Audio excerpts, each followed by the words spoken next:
Hello friends, ABS education YouTube channel में आप सभी का स्वागत है। अगर आप चैनल पर नए हो तो आपसे मेरा हाथ जोड़कर निवेदन है, चैनल को सब्सक्राइब, वीडियो को लाइक और शेयर जरूर कर दें और साथ ही ऑल नोटिफिकेशन बेल आइकन को प्रेस कर लें ताकि मैं जो भी वीडियो अपलोड करूं वो आपके पास आसानी से पहुंच जाए। आज इस वीडियो में हम मध्य प्रदेश प्राथमिक शिक्षक वर्ग 3 सामाजिक विज्ञान ऑब्जेक्टिव पार्ट 1 जो आपका भूगोल है उससे शुरू करने वाले हैं सामाजिक विज्ञान को। और यकीन मान के चलिए जो आपके 20 नंबर के जो क्वेश्चन हैं वो आपके बाहर नहीं जाएंगे। ठीक है, आज इस पार्ट 1 में हम पढ़ने वाले हैं भारत आकार और उसकी स्थिति के बारे में। तो कम से कम 40 से 42 क्वेश्चन हैं आप, और इन 40 से 42 के साथ जो डिटेल्स दी गई है तो कम से कम आप 100 क्वेश्चन मान के चलिए, और काफ़ी महत्वपूर्ण क्वेश्चन हैं। अगर आपने ये क्वेश्चन लगा लिए तो ये मान के चलिए कि 1 नंबर आज आपका पक्का होने वाला है, यानी कि जितने भी अगर क्वेश्चन आते हैं यहाँ से तो आपके बाहर नहीं जाएंगे। लेकिन आपसे मेरा बार बार हाथ जोड़कर निवेदन है, चैनल को सब्सक्राइब जरूर करें, वीडियो को लाइक और शेयर जरूर करें और साथ ही ऑल नोटिफिकेशन बेल आइकन को प्रेस जरूर करें ताकि मैं जो भी वीडियो अपलोड करूं वो आपके पास आसानी से पहुंच जाए। तो चलिए आज इस वीडियो को हम प्रारंभ कर लेते हैं। आज का पहला क्वेश्चन है इसमें, स्वेज नहर आम लोगों के लिए कब खोला गया था? काफ़ी महत्वपूर्ण क्वेश्चन है। स्वेज नहर को आम लोगों के लिए कब खोला गया था? तो इसका आंसर हो जाएगा सी, बिल्कुल करेक्ट आंसर हो जाएगा। 1869 में स्वेज नहर आम लोगों के लिए खोली गई थी। यानी कि अगर क्वेश्चन पूछा जाए कि इसका निर्माण कब किया गया था तो आप आंसर लगा के आएंगे 17 नवंबर 1869 को स्वेज नहर का निर्माण किया गया था। और इसका निर्माणकर्ता या जो इंजीनियर था वो कौन था? तो आप याद रखेंगे उस इंजीनियर का नाम फ्रांसीसी व्यक्ति था और जिसका नाम था फर्डिनेंड। मैं नाम लिख के देता हूँ, फर्डिनेंड डी लेसेप्स। क्या नाम है? फर्डिनेंड डी लेसेप्स उसका नाम है, जिसके द्वारा इस स्वेज नहर का डिज़ाइन कह सकते हैं बनाया गया था। और ये जो नहर है ये किन दो सागरों को जोड़ती है? तो ये आपको जरूर याद रखना है, किन दो सागरों को ये जोड़ने वाली नहर है। तो चलिए इसका भी आंसर जान लेते हैं। तो यह नहर भूमध्य सागर और किसको जोड़ती है? लाल सागर को जोड़ती है आपस में। किसको?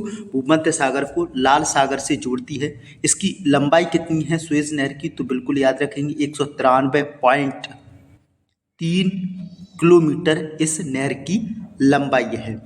और इस नहर के बन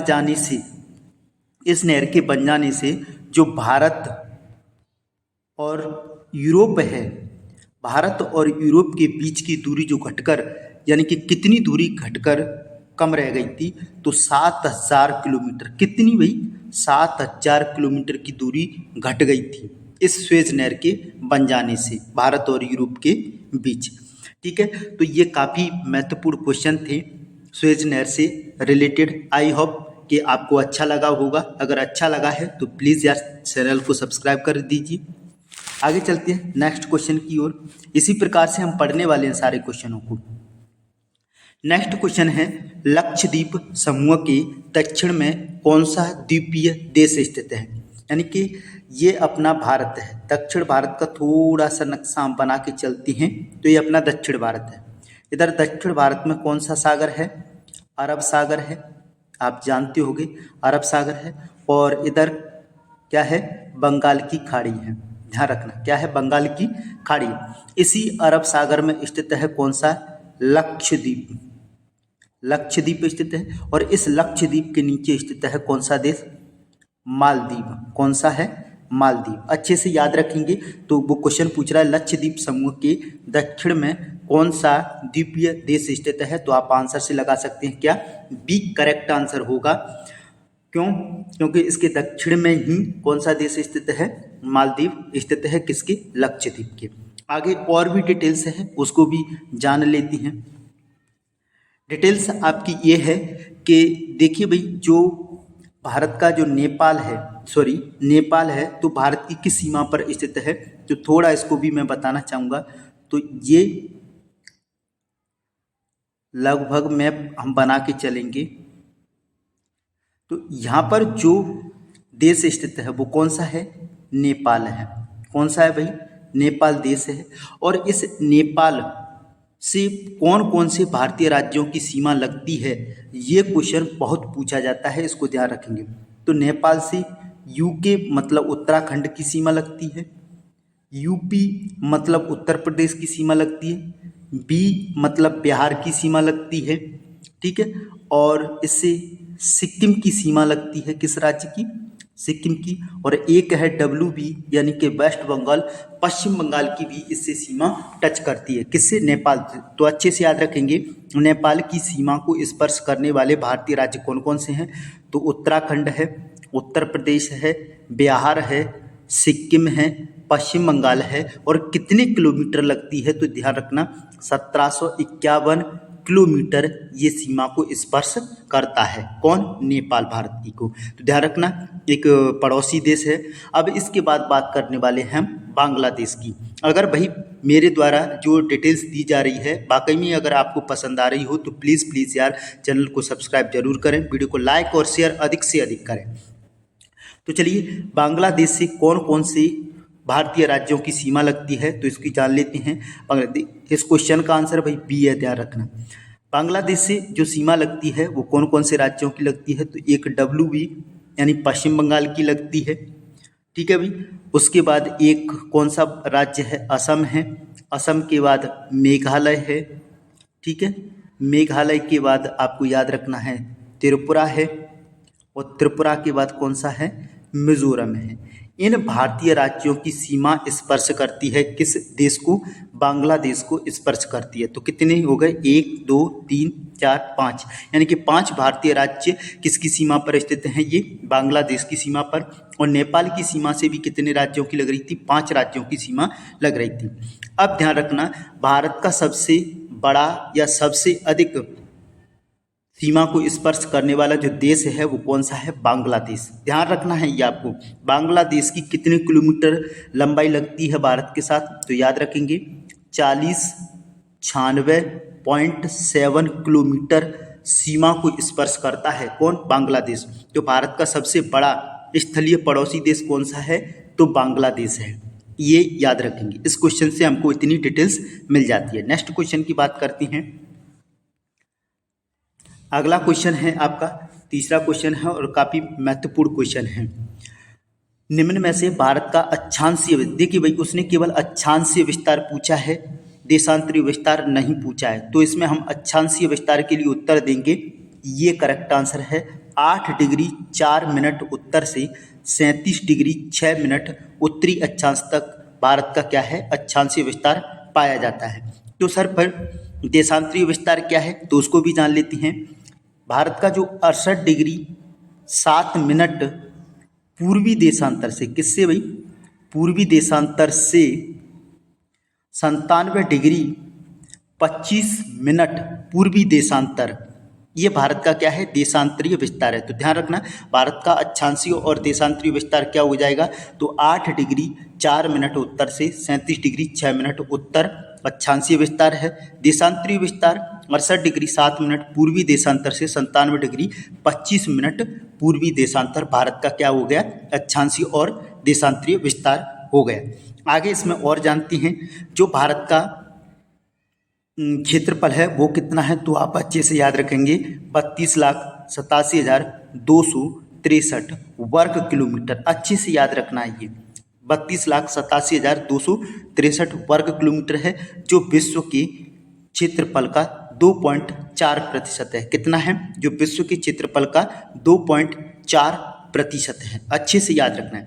एक और क्वेश्चन जानते हैं यहीं पर। क्वेश्चन ये है कि जो भारत है वो किस गोलार्ध में स्थित है तो आप अच्छे से याद रखेंगे भारत उत्तरी पूर्वी गोलार्ध में स्थित है। किसमें? उत्तरी पूर्वी गोलार्ध में स्थित है। ये क्वेश्चन भी क्लियर हो गया। अगर क्वेश्चन पूछा जाए भारत किस गोलार्ध में स्थित है तो उत्तरी पूर्वी गोलार्ध में स्थित है। नेक्स्ट क्वेश्चन अगर ये पूछा जाए कि जो भारत हमको दिखता है, प्यारा भारत, हमारा महान भारत, किस आकार में स्थित है तो आप उसका आकार बताएंगे चतुष्कोणीय। कौन सा आकार है भारत का? चतुष्कोणीय आकार में विस्तृत है, जो कि एक अनियमित आकार है। ठीक है, तो भारत का आकार भी हो गया चतुष्कोणीय। भारत किस गोलार्ध में है? उत्तरी पूर्वी गोलार्ध में, वो भी हो गया। भारत का अक्षांशीय और देशांतरीय विस्तार है, वो भी हो गया। भारत का क्षेत्रफल कितना है और विश्व के क्षेत्रफल का कितना प्रतिशत है? तो इतने सारे क्वेश्चन आपको इस क्वेश्चन से क्लियर हो जाती है। आगे चलेंगे नेक्स्ट क्वेश्चन की ओर। नेक्स्ट क्वेश्चन है आपका, कर्क रेखा किस राज्य से नहीं गुजरती है? तो पहले तो ये जान लीजिए, कर्क रेखा भारत के कितने राज्यों से होकर गुजरती है? तो ध्यान रखना, 23.5 डिग्री, 23 सही, 1/2 उत्तरी अक्षांश को क्या कहा जाता है भाई? कर्क रेखा कहा जाता है। ये भारत के कितने राज्यों से होकर गुजरती है? 8 राज्यों से। कौन कौन से? तो नाम लिखते हैं, गुजरात है, ठीक है, राजस्थान है, मध्य प्रदेश है, गुजरात हो गया, राजस्थान हो गया, मध्य प्रदेश हो गया, इसके बाद छत्तीसगढ़ है, 4 राज्य हो गए। ठीक है, छत्तीसगढ़ है, छत्तीसगढ़ के बाद डब्ल्यू भी याद रखिए, तो पश्चिम बंगाल है, पश्चिम बंगाल के बाद आप मिजोरम याद रखिए, मिजोरम, और एक आपको याद रखना है कौन सा? त्रिपुरा। अभी कितने राज्य हुए हैं? ये टोटल कितने राज्य हुए हैं भाई? ये आपके राज्य हुए 7। ये कौन सा बचता है? झारखंड। इसको आपको याद रखना है। तो ये कितने राज्यों से होकर के गुजरती है? 8 राज्यों से होकर गुजरती है। गुजरात 1, राजस्थान 2, मध्य प्रदेश 3, झारखंड 4, छत्तीसगढ़ 5, पश्चिम बंगाल 6, मिजोरम 7 और त्रिपुरा 8। अब क्वेश्चन पूछा है कि कर्क रेखा किस राज्य से नहीं गुजरती है? तो कर्क रेखा इसमें से देख लीजिए, तो इसका सी आंसर करेक्ट हो जाएगा, उड़ीसा राज्य से कर्क रेखा नहीं गुजरती है। आगे चलेंगे, नेक्स्ट क्वेश्चन है आपका, बंगाल की खाड़ी में कौन सा द्वीप समूह स्थित है? तो अभी इसकी हम चर्चा किए थे कि जो ये भारत है, दक्षिण भारत, दक्षिण भारत जो है, इधर क्या है? बंगाल की खाड़ी है और इधर अरब सागर है। तो क्वेश्चन पूछा बंगाल की खाड़ी में कौन सा द्वीप समूह स्थित है? आंसर आ जाएगा अंडमान निकोबार द्वीप समूह। किस खाड़ी में स्थित है? बंगाल की खाड़ी में स्थित द्वीप समूह है। अब भाई अंडमान निकोबार चर्चा में आया है, तो इसकी मैं बहुत ज़्यादा डिटेल बताने वाला हूँ।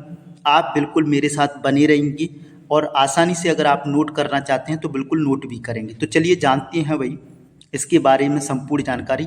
अब जानकारी जानने वाले हैं किसके बारे में? अंडमान निकोबार द्वीप समूह के बारे में। तो धीरे धीरे बात करूंगा। अगर क्वेश्चन पूछ लिया जाए कि इसमें कुल द्वीप कितने हैं अंडमान निकोबार में, कुल द्वीप, तो आप आंसर लगा के आएंगे 572 द्वीप हैं। लेकिन इन 572 में से ही जो निवास है वो कितने पर है? 37 द्वीपों पर ही लोग क्या करते हैं? निवास करते हैं। ध्यान रखना है अच्छे से। कुल कितने द्वीप हैं अंडमान निकोबार में? 572 हैं। निवास कितने पर करती हैं? 37 पर ही निवास करती हैं। अब बात करते हैं कि इसकी राजधानी क्या है अंडमान निकोबार की। तो राजधानी की बात कर लेता हूं मैं। इसकी राजधानी का नाम है पोर्ट ब्लेयर। क्या है? Port Blair. अब ध्यान रखना, इसी पोर्ट ब्लेयर में एक जेल पाई जाती है जिसका नाम है क्या? Cellular jail. कौन सी जेल है? सेल्यूलर जेल है, जो पोर्ट ब्लेयर में ही स्थित है। लेकिन क्वेश्चन ये भी पूछा जाता है कि जो अंडमान निकोबार द्वीप समूह है उसकी राजधानी पोर्ट ब्लेयर किस द्वीप पर स्थित है? तो आंसर लगा के आएंगे दक्षिणी अंडमान द्वीप में स्थित है। कहाँ पर स्थित है भाई? दक्षिणी अंडमान द्वीप में स्थित है। किसकी? अंडमान निकोबार द्वीप समूह की राजधानी। अब आगे बात करते हैं जो अंडमान और निकोबार है, तो भाई 2 अलग अलग द्वीप समूह हैं। अंडमान द्वीप समूह अलग है, निकोबार द्वीप समूह अलग है। तो अंडमान में कितने अंडमान द्वीप समूह हैं और निकोबार में कितने निकोबार द्वीप समूह हैं? तो बढ़िया आसान ट्रिक से मैं आपको समझाने वाला हूँ। आगे चलेंगे। अब आगे हम इसमें जानने वाले हैं कि जो अंडमान है इसके कितने भाग हैं। तो एक ट्रिक याद रखिएगा भाई। क्या ट्रिक याद रखनी है? नमस्काल। क्या याद रखेंगे? नवस्काल। बेटा इस नवस्काल को अगर रट लिया ना आपने तो ये मान के चलिए बिल्कुल एकदम क्लियर हो जाएगा। तो N4 हो जाएगा नॉर्थ, यानी कि उत्तरी अंडमान। क्लियर हुआ? कितने भाग हो गया? पहला भाग हो गया एम से क्या याद रखेंगे, मिडल यानी कि मध्य अंडमान। एस के, एस के से याद रखेंगे आप साउथ, तो क्या याद हो गया, दक्षिणी अंडमान। और इसी दक्षिणी अंडमान में अंडमान निकोबार द्वीप समूह की राजधानी पोर्ट ब्लेयर स्थित है। लास्ट है ल, ल से बनेगा एल यानी कि लिटिल अंडमान बोलते हैं। कौन सा हो गया ये, लिटिल अंडमान हो गया। तो कितने भाग हो गए, 4। नॉर्थ अंडमान यानी उत्तरी अंडमान, मध्य अंडमान, साउथ अंडमान और लिटिल अंडमान यानी कि लघु अंडमान। इसको अच्छे से याद रखना है आपको, अच्छे से याद रखना है। अब क्या बचा है, निकोबार। तो निकोबार के लिए भी शॉर्टकट है, क्या याद रखना है आपको इसका शॉर्ट। कॉलेज को हम क्या लिखते हैं, CLG लिखते हैं कि नहीं लिखते हैं, तो C for car Nicobar, L for little Nicobar और G फॉर ग्रेट निकोबार। ये अच्छे से याद रखना है। तो निकोबार के कितने भाग हो गए, 3। कौन कौन से, कार निकोबार, लिटिल निकोबार और ग्रेट निकोबार। क्लियर हुआ कि नहीं हुआ भाई। अगर आपको समझ में आ रहा हो तो यार चैनल को सब्सक्राइब, वीडियो को लाइक और शेयर जरूर कर दें। तो अब हमने क्या क्या पढ़ा कि सबसे पहले इसमें कुल कितने द्वीप थे, 572। कितने पर बसाहट है, 37 पर। इसकी राजधानी किस अंडमान में है, तो साउथ अंडमान में है। यहीं पर एक जेल है, कौन सी, सेल्यूलर, और राजधानी का नाम है पोर्ट ब्लेयर। अंडमान द्वीप समूह में अंडमान के भाग पढ़ लिए हमने, निकोबार के भाग पढ़ लिए। अब यहाँ से आगे और इसकी जानकारी हम जानने वाले हैं। तो जानकारी क्या है, जानकारी ये है कि जो अंडमान और निकोबार द्वीप समूह है, इसकी जो सबसे ऊंची चोटी है वो कौन सी है, तो ऊंची चोटी का नाम याद रखेंगे, सैडल पीक। कौन सी है, सैडल पीक। और इस सैडल पीक की जो ऊंचाई है वो कितनी है, 732 मीटर। कितनी है भाई, 732 मीटर। दूसरी आप याद रखेंगे भाई, ये सैडल पीक है ना, ये किस अंडमान में स्थित है, तो आप अच्छे से याद रखेंगे मध्य अंडमान में स्थित है। कौन सी, सैडल पीक। निकोबार द्वीप समूह की जो सबसे ऊंची चोटी है, या फिर अंडमान निकोबार द्वीप समूह की दूसरी सबसे ऊंची चोटी है, तो उसका नाम है माउंट थूलियर। क्या नाम है भाई, माउंट थूलियर। ये अच्छे से याद रखना है, जिसकी ऊंचाई है 642 मीटर। क्लियर हुआ। एक तीसरी चोटी का नाम और याद रखना है, जिसका नाम है माउंट हैरियट। कौन सी है, माउंट हैरियट। तो ये 3 चोटी हैं और काफ़ी महत्वपूर्ण है, जो अंडमान निकोबार द्वीप समूह में स्थित हैं। आगे और भी डिटेल्स है, आप घबराना नहीं है, डिटेल्स का पहाड़ लगा दूंगा मैं। आगे इसमें डिटेल्स हैं कि जो अंडमान निकोबार द्वीप समूह है, ये भारत का सबसे बड़ा द्वीप समूह है, ये भी याद रखना है। अब यहाँ पर कौन कौन सी जनजातियाँ निवास करती हैं, तो आप नाम लिख लीजिए। ओंजे जनजाति निवास करती है, कहाँ पर, अंडमान में। एक और कौन सी है, तो सोम्पेन जनजाति निवास करती है, कहाँ पर, अंडमान में। एक और कौन सी है, तो सेंट लीज। कौन सी है भाई, सेंट लीज जनजाति भी कहाँ पर निवास करती है, तो अंडमान निकोबार द्वीप समूह में निवास करती है। अभी भी नहीं भगना है, और डिटेल्स में बताने वाला हूँ। यहाँ पर राष्ट्रीय उद्यान कौन कौन से स्थित हैं, तो यहाँ पर जो नेशनल पार्क हैं उनके नाम याद रखना है। रानी झांसी नेशनल पार्क, यानी महत्वपूर्ण चीज़ें देने वाला हूँ भाई। रानी झांसी नेशनल पार्क, और एक नेशनल पार्क है कौन सा, बटन द्वीप। कौन सा नेशनल पार्क है, बटन द्वीप नेशनल पार्क है। यहाँ पर हवाई अड्डा कौन सा है, ये भी याद रखना है अंडमान निकोबार द्वीप समूह में। तो हवाई अड्डे का नाम है वीर सावरकर हवाई अड्डा। कौन सा है भाई, वीर सावरकर हवाई अड्डा स्थित है। इसके अलावा और भी जानकारी है बेटा। जानकारी क्या है, समझिए। यहाँ पर 2 ज्वालामुखी पाई जाती हैं, एक सक्रिय ज्वालामुखी है। कौन सा है, सक्रिय ज्वालामुखी का नाम है क्या, बैरन ज्वालामुखी।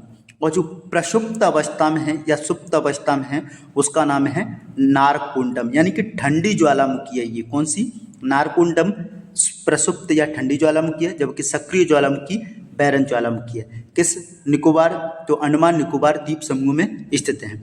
अब यहीं पर एक क्वेश्चन और पूछा जाता है। क्वेश्चन क्या है, समझ लीजिए। भारत का सबसे दक्षिणतम बिंदु कौन सा है, तो आंसर लगा के आना है क्या, इंदिरा पॉइंट। क्या नाम है भाई, इंदिरा पॉइंट। और ये कितने डिग्री पर स्थित है, भारत के किस अक्षांश पर स्थित है, तो आप अच्छे से याद रखेंगे 6 डिग्री 4 मिनट उत्तर अक्षांश पर स्थित है। किस पर भाई, उत्तर अक्षांश पर 6 डिग्री 4 मिनट पर इंदिरा पॉइंट की अब स्थिति है।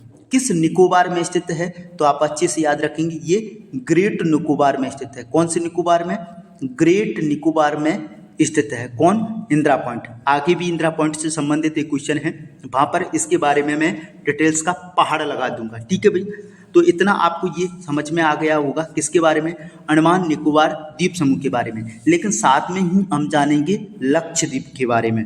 तो लक्षद्वीप के बारे में भी जान लेते हैं। भाई देखो, मेरे द्वारा अगर ये डिटेल्स जो दी जा रही है, अगर वाकई में दिल से आपको पसंद आ रही हो तो प्लीज़ यार चैनल को सब्सक्राइब, वीडियो को लाइक और शेयर जरूर करें। लक्षद्वीप के बारे में हम जान लेते हैं। तो लक्षद्वीप में कुल द्वीप कितने हैं, पहला क्वेश्चन। तो लक्षद्वीप में जो द्वीपों की कुल संख्या है वो कितनी है? 36। निवास कितने पर है? तो निवास कितने पर है? 10 पर ही निवास है। अब यहाँ से एक क्वेश्चन और बनता है कि जो लक्षद्वीप है, इस लक्षद्वीप के द्वीपों का निर्माण किससे हुआ है? तो आप आंसर लगा के आ सकते हैं प्रवाल भित्ति, या फिर एक आंसर आएगा कोरल रीफ, या फिर आएगा आंसर मूंगा चट्टान। भाई इनमें से कोई एक ऑप्शन मिल जाएगा, या तो मूंगा चट्टान, या प्रवाल भित्ति, या कोरल रीफ। तो इससे क्या हुआ है? लक्षद्वीप के द्वीपों का निर्माण हुआ है। ये आपको अच्छे से याद रखना है। जो लक्षद्वीप है वो कहाँ पर स्थित है, इसको भी जान लेते हैं। तो वही मैंने बताया था, ये अपना दक्षिणी भारत है। इधर है अरब सागर, इसमें स्थित है लक्षद्वीप, और इधर है बंगाल की खाड़ी, इधर स्थित है अंडमान निकोबार। तो ये क्लियर हो गया होगा। जितनी भी डिटेल्स दी, आपका कोई भी क्वेश्चन बाहर नहीं जा सकता और कभी भी बाहर नहीं जाएगा, इतना ध्यान रखना है आपको। अब चलते हैं नेक्स्ट क्वेश्चन की ओर। नेक्स्ट क्वेश्चन है, भारत निम्न में से किस गोलार्ध में स्थित है? इस क्वेश्चन का आंसर मैं आपको पहले ही बता चुका हूं। क्वेश्चन का आंसर है भारत उत्तरी पूर्वी गोलार्ध में स्थित है, यानी कि सी इसका करेक्ट आंसर होगा। नेक्स्ट क्वेश्चन की ओर चलती हैं। नेक्स्ट क्वेश्चन है, कर्क रेखा भारत के किस राज्य से गुजरती है? अभी मैंने 8 राज्य बताए थे, कौन कौन से? आपका सबसे पहले राजस्थान, फिर गुजरात, फिर राजस्थान, फिर मध्य प्रदेश, छत्तीसगढ़, झारखंड, पश्चिम बंगाल, मिजोरम, त्रिपुरा। अब इसमें से देखिए किस राज्य से गुजरती है, तो केवल एक ही राज्य का नाम दे रखा है, वो है राजस्थान। ठीक, इससे गुजरती है। आगे नेक्स्ट क्वेश्चन की बात करते हैं। अगला क्वेश्चन है, कितने देश भारत से बड़े हैं? वो क्षेत्रफल में पूछ रहा है कि भारत से बड़े देशों की संख्या क्षेत्रफल में कितने हैं? तो 6 देश भारत से क्षेत्रफल में बड़े हैं, क्योंकि क्षेत्रफल की दृष्टि से भारत विश्व का 7वां बड़ा देश है। कितने नंबर का? 7वां। तो सर ये 7 देश कौन कौन से हैं? तो पहला स्थान आता है साहब रूस का, ठीक है। फिर दूसरा स्थान आता है किसका? कनाडा का। तीसरा स्थान आता है भाई किसका? यूएसए, यानी कि संयुक्त राज्य अमेरिका का। चौथा स्थान जो आता है वो किसका आता है? चीन का। 5वां स्थान जो आता है वो किसका आता है? ब्राज़ील का। और जो 6वां स्थान आता है वो किसका आता है? ऑस्ट्रेलिया का स्थान आता है। और 7वें नंबर पर दुनिया का क्षेत्रफल की दृष्टि से जो बड़ा देश है वो कौन सा है? भारत है। तो क्वेश्चन का आंसर क्लियर हो गया होगा। कितने देश भारत से बड़े देश हैं? तो 6 देश भारत से बड़े देश हैं। यहाँ पर एक क्वेश्चन और जान लीजिए, जनसंख्या की दृष्टि से भारत विश्व का कौन सा बड़ा देश है? तो आप आंसर लगा के आएंगे। अब चीन के पीछे छोड़ते हुए भारत दुनिया का जनसंख्या की दृष्टि से सबसे बड़ा देश बन गया है, यानी कि जनसंख्या की दृष्टि से विश्व में भारत का पहला स्थान है। आगे बात करते हैं अगले क्वेश्चन की। अगला क्वेश्चन है, भारत और श्रीलंका को अलग करने वाली जल संधि कौन सी है? तो ध्यान रखना, यहाँ पर जो उत्तर है, भारत और श्रीलंका को जो अलग करने वाली जल संधि है उसका नाम है पाक जल संधि, या फिर पाक जल डमरू मध्य। याद क्या रखेंगे? पाक जल संधि या फिर पाक जल डमरू मध्य। ध्यान रखना, अगर एक खाड़ी भी पूछ ली जाए, कौन सी खाड़ी? मन्नार की खाड़ी ये पूछ ली जाए तो ये भी भारत और श्रीलंका के मध्य स्थित खाड़ी है। अब स्थिति जान लीजिए कहाँ पर स्थित हैं ये दोनों। तो देखिए इसका मैं मैप बनाता हूँ, जैसे यहाँ पर बना देता हूँ। ये अपना दक्षिण भारत है और ये क्या है? श्रीलंका है। तो इधर जो है वो क्या है, पाक जल संधि है, और नीचे की तरफ जो है वो कौन सी खाड़ी है, मन्नार की खाड़ी स्थित है। तो ध्यान रखना यहाँ पर मन्नार की खाड़ी है और यहाँ पर पाक जलडमरू या पाक जल संधि है। क्वेश्चन क्लियर हो गया होगा। आगे चलती हैं। आगे है नेक्स्ट क्वेश्चन। इस क्वेश्चन को पढ़ने से पहले अगर मेरा डाटा आपको वाकई में पसंद आ रहा हो तो प्लीज़ यार हाथ जोड़कर निवेदन है, चैनल को सब्सक्राइब, वीडियो को लाइक अधिक से अधिक करें और आपके जितने भी साथी वर्ग 3 की तैयारी कर रहे हैं उनके लिए शेयर जरूर करें, और साथ ही ऑल नोटिफिकेशन बेल आइकन को प्रेस कर लें ताकि आपसे कोई भी क्वेश्चन ना छूटे। भाई देखिए, आगे हम और बात करने वाले हैं। जो एक क्वेश्चन था हमारा भारत दुनिया का कौन सा बड़ा देश है, तो 7वां। वहाँ पर कुछ डिटेल्स रह गई थी, उस डिटेल्स की बात मैं इस क्वेश्चन का आंसर बताने के बाद आपके साथ करना चाहता हूँ। देखिए क्वेश्चन है, निम्न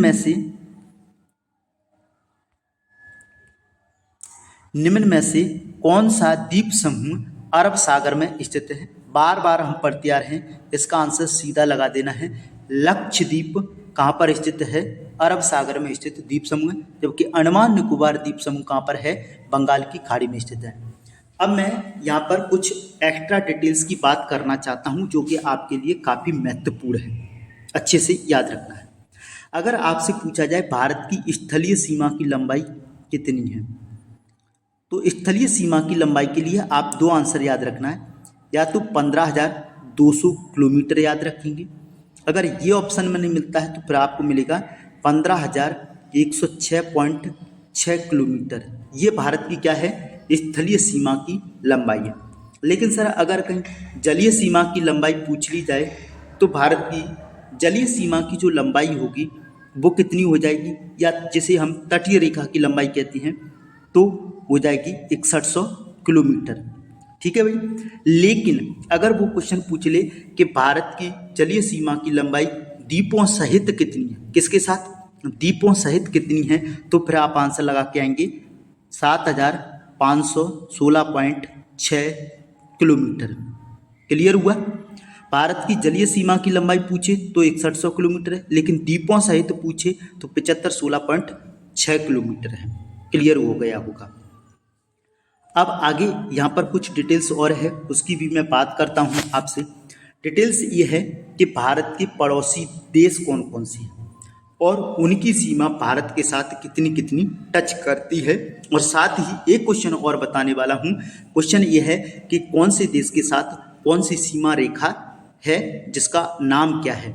तो पहली हम बात करते हैं, जो भारत के साथ सबसे लंबी स्थलीय सीमा लगाता है वो कौन सा है, बांग्लादेश। कौन सा है, बांग्लादेश, जिसकी मैंने चर्चा की थी। कितनी है, 4096 किलोमीटर इसकी सीमा रेखा लगती है। जो दूसरा देश है वो कौन सा है, चीन है। चीन की कितनी लगती है, 3488 किलोमीटर सीमा स्पर्श करता है भारत के साथ। 2 हो गए क्रम से।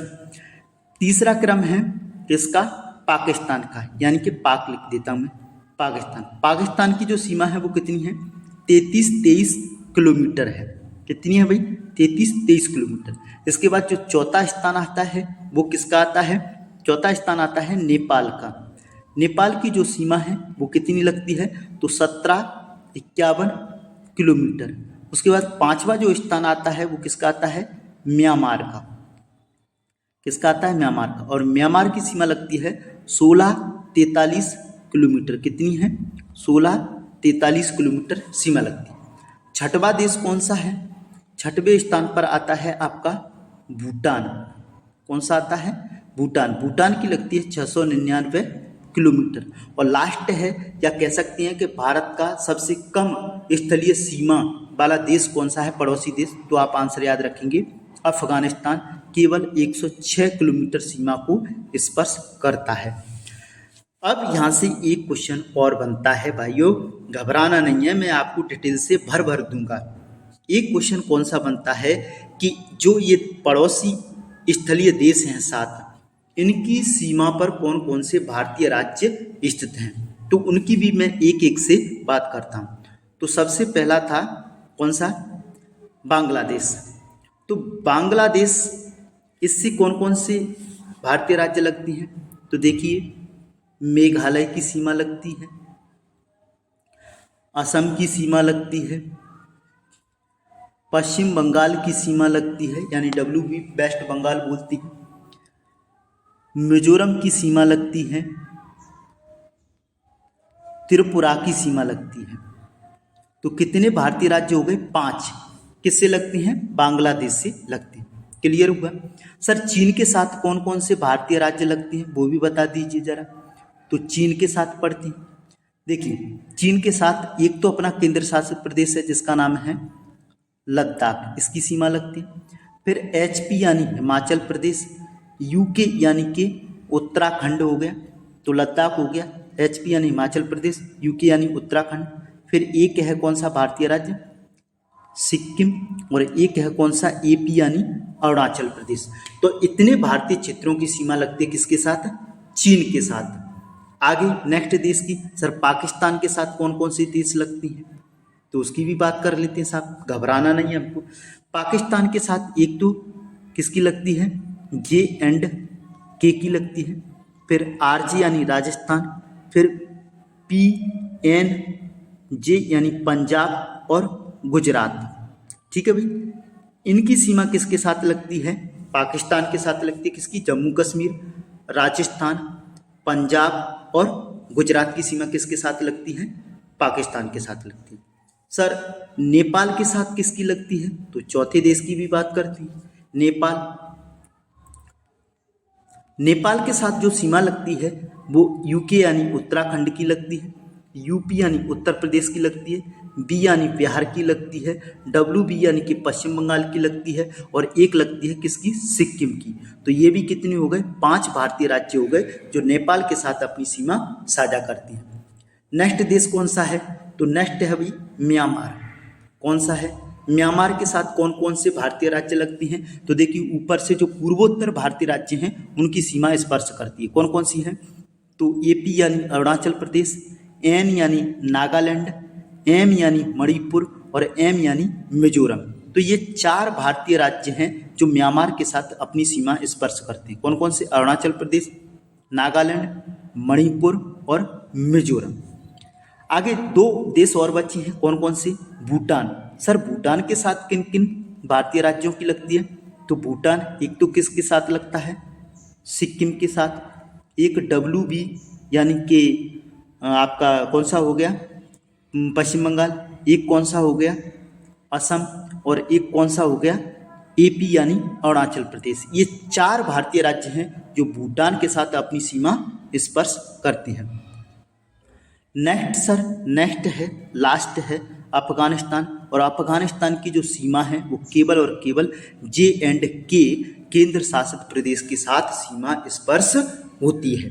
तो भाई अगर आपको मेरे द्वारा जो डिटेल्स दी जा रही है वो अगर पसंद आ रही है तो प्लीज़ यार चैनल सब्सक्राइब, वीडियो को लाइक और शेयर जरूर करें। आगे चलती हैं। आगे मैं 3 रेखाओं के नाम आपको बताना चाहता हूँ, वो भी काफ़ी महत्वपूर्ण है, तो जान लेते हैं। पहली है, अगर पूछा जाए भारत और चीन के मध्य कौन सी सीमा रेखा है, तो आप उसका नाम बताएंगे कौन सी? मैकमोहन रेखा किन 2 देशों के मध्य स्थित है? तो भारत और चीन के। कब बनी? तो 1914 में इसका निर्धारण किया गया। कहाँ पर किया गया था? तो शिमला समझौते में। कब? 1914 शिमला समझौते में मैकमोहन रेखा को भारत और चीन के मध्य स्थापित किया गया था। आगे है सर, भारत पाकिस्तान के मध्य कौन सी है? तो उसकी भी बात कर लेते हैं। भारत और पाकिस्तान के मध्य है जिसका नाम है रेड क्लिफ। कौन सी है? Red Cliff. ठीक है, रेड क्लिफ रेखा है जिसका निर्धारण किया गया था रेड क्लिफ रेखा का 1947 में। कब? 15 अगस्त 1947 को बनाई गई थी भारत और पाक के मध्य, जो कि एक अध्यारोपित सीमा का उदाहरण है। कैसी सीमा का? अध्यारोपित सीमा का उदाहरण है रेड क्लिफ रेखा। सर भारत और अफगानिस्तान के मध्य भी कोई सीमा रेखा थी? जी हाँ, भारत और अफगानिस्तान के मध्य। किसके? भारत और अफगानिस्तान के मध्य जो सीमा रेखा थी, यानी कि अब इसे समाप्त कर दिया गया। कौन सी थी? डूरंड रेखा। भाई डूरंट रेखा कब बनाई गई थी? 1896 में इसका निर्धारण किया गया था। सर कोई और रेखा है? जी हाँ बिल्कुल है, और एक और रेखा है जिसका नाम है क्या? शून्य रेखा। अब ध्यान रखेंगे जो शून्य रेखा है ये भारतीय राज्य त्रिपुरा और बांग्लादेश के मध्य सीमा रेखा का निर्धारण करती है, जिसका नाम है शून्य रेखा। सारी चीजें क्लियर हो गई। आगे चलेंगे, आगे हैं नेक्स्ट क्वेश्चन, 11वां क्वेश्चन है। देखिए 40 क्वेश्चन है, आपको घबराना नहीं है, डिटेल्स से मैं आपको भर भर दूंगा, डिटेल्स में कोई भी कमी नहीं रहेगी। तो इसकी बात हम करते हैं, भारत का देशांतरीय विस्तार कितना है? तो इसकी हम चर्चा कर चुके हैं, सीधा आंसर लगाते हैं। इसका करेक्ट आंसर होगा बी, 68 डिग्री 7 मिनट पूर्व से 97 डिग्री 25 मिनट पूर्वी देशांतर बिल्कुल भारत का विस्तार है।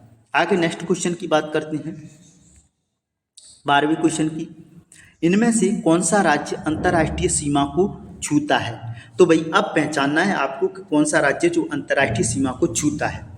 तो देखिए भाई, महाराष्ट्र किसी भी देश के साथ सीमा नहीं बनाता है, तेलंगाना भी नहीं बनाता है, झारखंड भी नहीं बनाता है। तो इसका करेक्ट आंसर क्या होगा? त्रिपुरा। त्रिपुरा किसके साथ अंतर्राष्ट्रीय सीमा बनाता है? तो आंसर याद रखेंगे बांग्लादेश के साथ। अभी हाल ही में बताया मैंने कि बांग्लादेश के साथ लगता है। आगे नेक्स्ट क्वेश्चन की चर्चा करते हैं।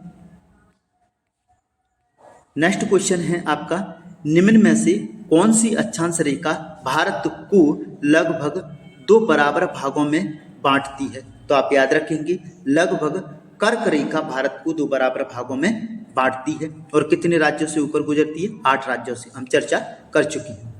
आगे चलते हैं, नेक्स्ट क्वेश्चन है आपका, क्षेत्रफल की दृष्टि से भारत का सबसे छोटा राज्य कौन सा है?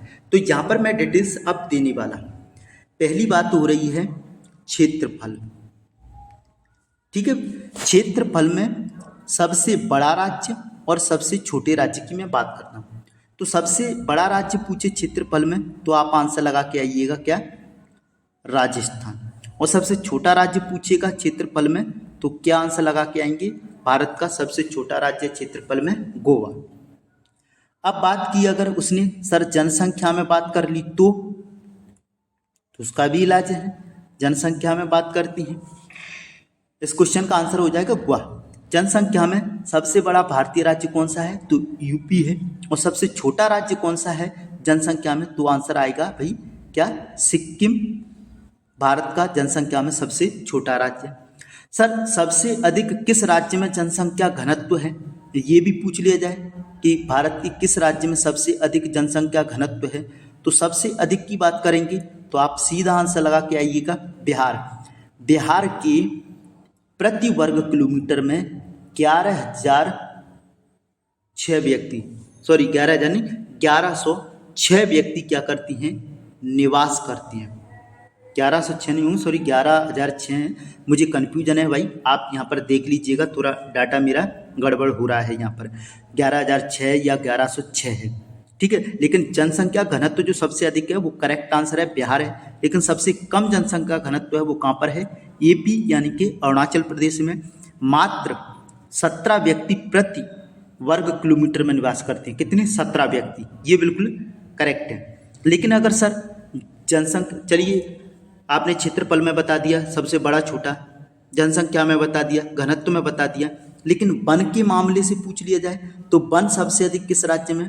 तो मध्य प्रदेश याद रखेंगे। सबसे कम किस में है? तो आप याद रखेंगे हरियाणा। सर अगर उसने लिंगानुपात में पूछ लिया कि सबसे अधिक लिंगानुपात कहाँ पर है, तो ध्यान रखेंगे सबसे अधिक लिंगानुपात है केरल में। केरल में 1000 पुरुषों पर जो महिलाओं की संख्या है वो कितनी है? 1084 महिलाएं 1000 पुरुषों पर हैं। लेकिन सर सबसे कम कहाँ पर है?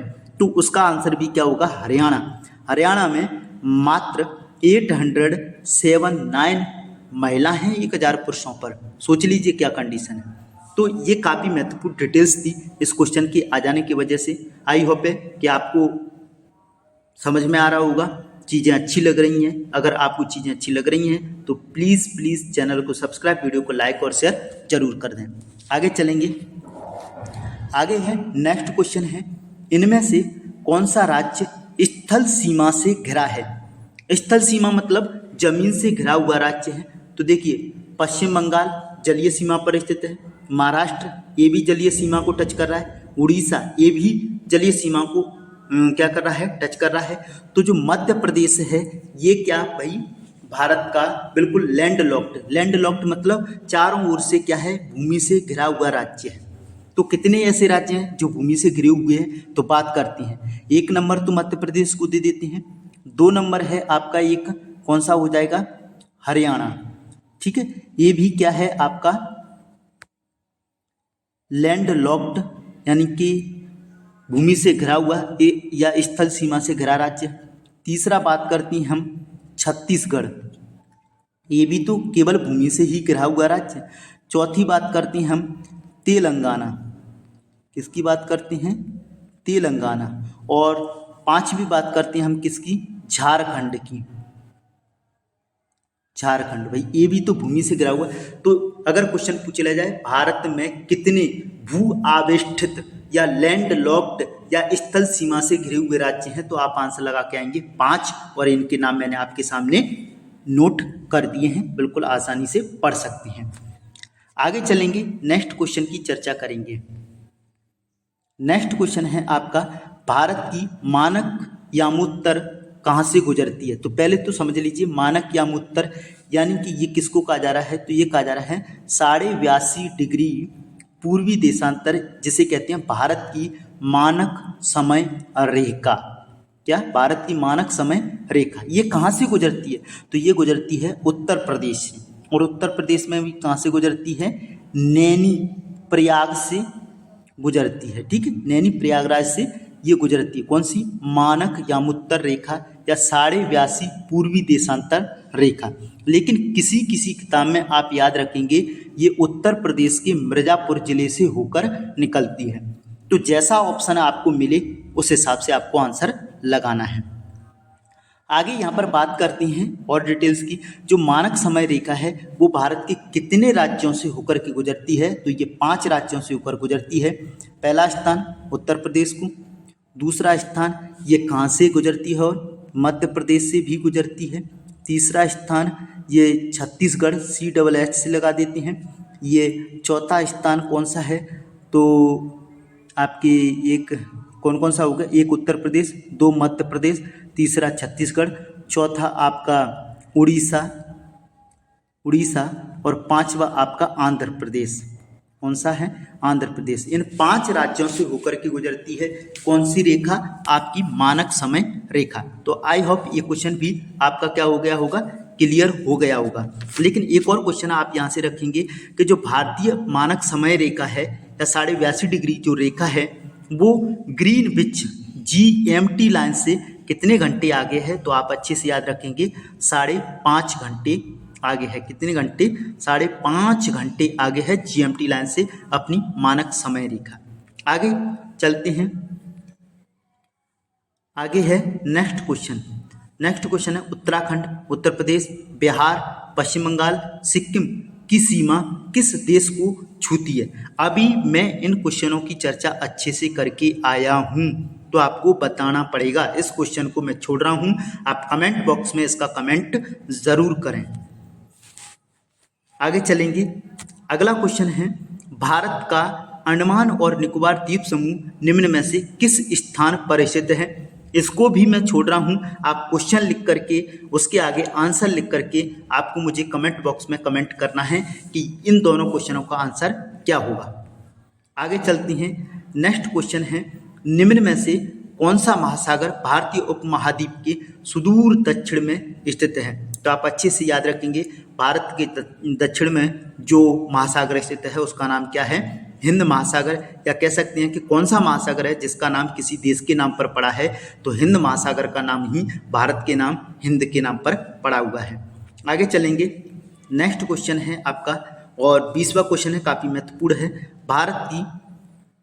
भारत की उत्तर से दक्षिण की कुल लंबाई कितने किलोमीटर है, तो इसका करेक्ट आंसर होगा ए 3214 किलोमीटर। लेकिन अगर क्वेश्चन पूछ लिया जाए पूर्व से पश्चिम सर भारत की लंबाई कितनी है, किससे, पूर्व से पश्चिम भारत की लंबाई कितनी है, तो आंसर आ जाएगा 33 किलोमीटर। लेकिन भारत की सर द्वीप सहित जलीय सीमा की लंबाई कितनी है? तो 75 16.6 किलोमीटर। सर भारत की स्थलीय सीमा की लंबाई कितनी है? तो 15,200 किलोमीटर है।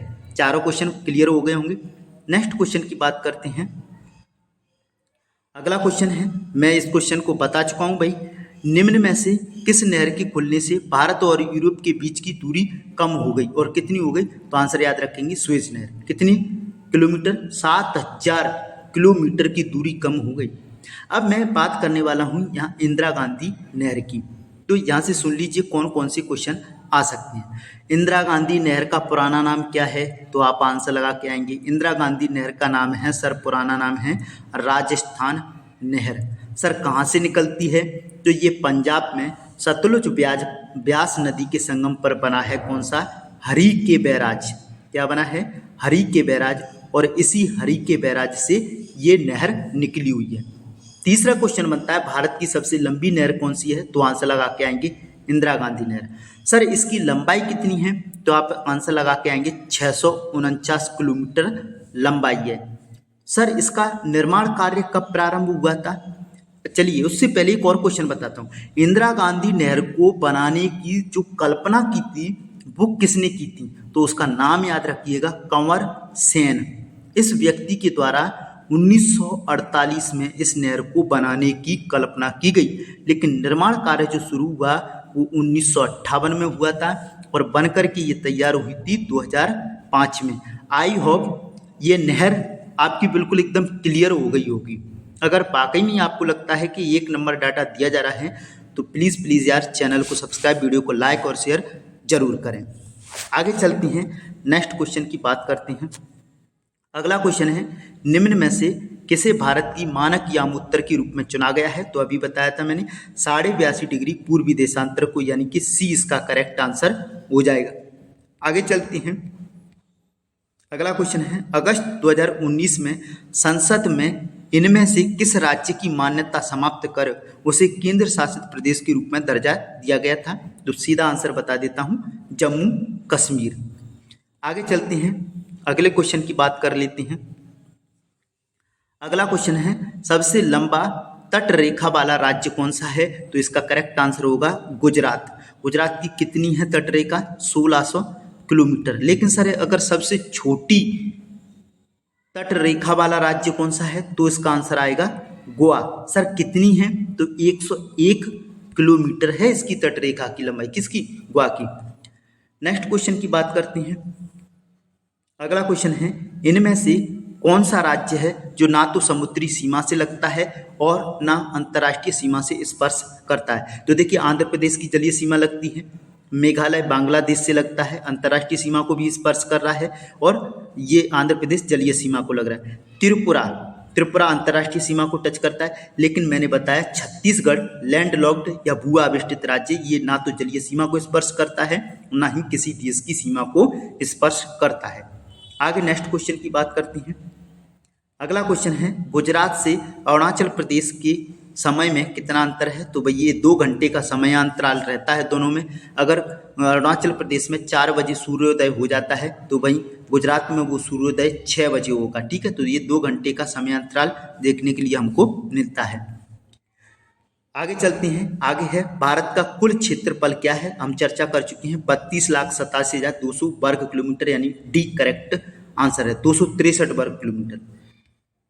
अगला क्वेश्चन है, अक्षांशीय दृष्टि से भारत कहाँ स्थित है? बात कर चुके हैं, उत्तरी पूर्वी गोलार्ध में स्थित है। अक्षांशीय दृष्टि से उत्तरी गोलार्ध में स्थित है। अगले क्वेश्चन की बात करते हैं, कौन से महासागर का नाम देश के नाम पर है? अभी मैंने बताया हिंद महासागर का नाम देश के नाम पर है। आगे बात करते हैं, भारत का सबसे दक्षिणी सिरा कौन सा है? अच्छा क्वेश्चन है, क्वेश्चन पूछे भी जाते हैं, तो ध्यान रखिए भारत का सबसे दक्षिणी सिरा जो है वो कौन सा है? इंदिरा पॉइंट है। इस इंदिरा पॉइंट को पिग मिलियन पॉइंट भी कहा जाता है। क्या कहा जाता है?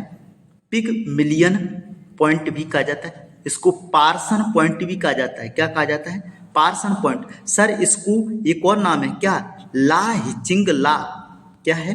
ला हिचिंग ला के नाम से भी जाना जाता है। किस नाम से जाना जाता है? ला हिचिंग ला के नाम से भी जाना जाता है। ये तो इसकी अदर नेम हो गए। सर ये स्थित कहाँ पर है? तो मैंने बताया था ये अंडमान निकोबार द्वीप समूह के ग्रेट निकोबार में स्थित है। कहाँ पर स्थित है? ग्रेट निकोबार में। लेकिन सर ये डूब चुका है, तो कब डूबा? तो ये डूबा था 26 दिसंबर 2004 को ये डूब चुका है। कौन? इंदिरा पॉइंट पानी में डूब चुका है। सर इससे और भी क्वेश्चन आते हैं। जी हाँ, ये कितने उत्तर अक्षांश पर स्थित है? तो 6 डिग्री 4 मिनट उत्तर अक्षांश पर स्थित है। आई होप क्लियर हुआ। लेकिन एक और क्वेश्चन पूछा जाता है, यहीं पर आप कंफ्यूजन हो रहे हैं। दक्षिणी सिरा पूछे तो आंसर इंदिरा पॉइंट लगा देना है। और अगर कहीं आपसे पूछ रहा है भारत की दक्षिणी मुख्य भूमि का नाम क्या है, तो आप आंसर लगा के आइएगा कन्याकुमारी। कन्याकुमारी भारत की दक्षिणी मुख्य भूमि का नाम है, जिसे हम क्या नाम देते हैं? केप कैमोरिन के नाम से भी जानते हैं। किस नाम से? केप कैमोरिन के नाम से भी जानते हैं। तो ये आपको याद रखना है। आगे नेक्स्ट क्वेश्चन की चर्चा करते हैं। नेक्स्ट क्वेश्चन है, भारत का तलीय सीमा रेखा की कुल लंबाई बात कर चुके हैं, 15,200 किलोमीटर है। नेक्स्ट क्वेश्चन की बात करते हैं, भारतीय भूभाग एशिया महाद्वीप के किस भाग में स्थित है? यानी कि एशिया में इसकी स्थिति कहाँ पर है? तो बिल्कुल हमको अच्छे से पता है, दक्षिणी भाग में स्थित है भारत। अगला क्वेश्चन है, कौन से वर्ष इंदिरा बिंदु समुद्र में जलमग्न हो गया? अभी बात की थी 2004 में जलमग्न हो गया। नेक्स्ट क्वेश्चन है, अगला क्वेश्चन है, भारत का क्षेत्रफल विश्व के क्षेत्रफल का कितना प्रतिशत है? शुरुआती क्वेश्चन में मैंने बताया था 2.4% है। आगे बात करते हैं, अगला क्वेश्चन है, भारत में कितने राज्य है? तो अच्छे से याद रखेंगे, वर्तमान में भारत में 28 राज्य और 8 केंद्र शासित प्रदेश हैं। आगे चलते हैं। आगे अगला क्वेश्चन है, भारत का उत्तरी दक्षिणी विस्तार कितना है? यानी कि उत्तर से दक्षिण की ओर जो विस्तार है भारत का वो कितना है? तो 32-14 किलोमीटर है। लेकिन जो पूर्व से पश्चिम विस्तार है वो कितना है? 29-33 किलोमीटर है। ये भी अच्छे से आपको याद रखना है। नेक्स्ट क्वेश्चन की बात करते हैं, भारत कितने अक्षांश और देशांतर तक फैला हुआ है? तो सीधा आंसर है 30 अक्षांश और देशांतर तक फैला हुआ है। अगला क्वेश्चन है, सुएज नहर के खुलने से भारत और यूरोप के बीच कितना किलोमीटर की दूरी कम हो गई? अभी बात की थी 7,000 किलोमीटर की दूरी क्लियर हो गई। आगे है, भारत की जलीय सीमा या तटीय रेखा पर कितने राज्य स्थित हैं? तो 9 हैं। कौन कौन से हैं? पश्चिम से हम शुरू करते हैं। 1 नंबर पर गुजरात, दूसरा है गुजरात के बाद महाराष्ट्र, महाराष्ट्र के बाद तीसरा है कौन सा? कर्नाटक की बात कर लेता हूँ। चौथा है कौन सा? गोवा। पांचवा है कौन सा? केरल। ये तो कहाँ पर स्थित हैं? किस तट पर? पश्चिमी तट पर। तो 5 पश्चिमी तट पर हो गए। 4 पूर्वी तट पर कौन कौन से हैं? 4 पूर्वी तट पर पश्चिम बंगाल, उड़ीसा, आंध्र प्रदेश और तमिलनाडु। ये 4 हो गए। तो टोटल कितने राज्य हो गए तटीय या जलीय सीमा पर स्थित भारतीय राज्य? 9।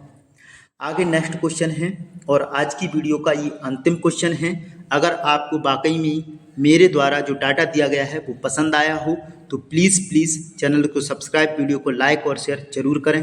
जो इस क्वेश्चन का भी आंसर जान लेते हैं, भारत में वर्तमान में कितने केंद्र शासित प्रदेश हैं? आंसर आएगा 8। सर कौन कौन से हैं? नाम भी बता देते एक बार। तो चलिए, J&K, number 2 Ladakh, number 3 Delhi, number 4 Chandigarh, ठीक है, नंबर 5 पुदुचेरी। 5 हो गए Puducherry. Number 6 Andaman Nicobar, number 7 Lakshadweep, number 8 Dadar और नगर हवेली तथा दमन एवं दीप। ठीक है भाई, क्लियर हो गए होंगे 8। अगर आपको किसी भी प्रकार की कोई कमी लगती है तो प्लीज़ मुझे कमेंट बॉक्स में ज़रूर बताएं, उसको मैं दूर करने की कोशिश करूंगा।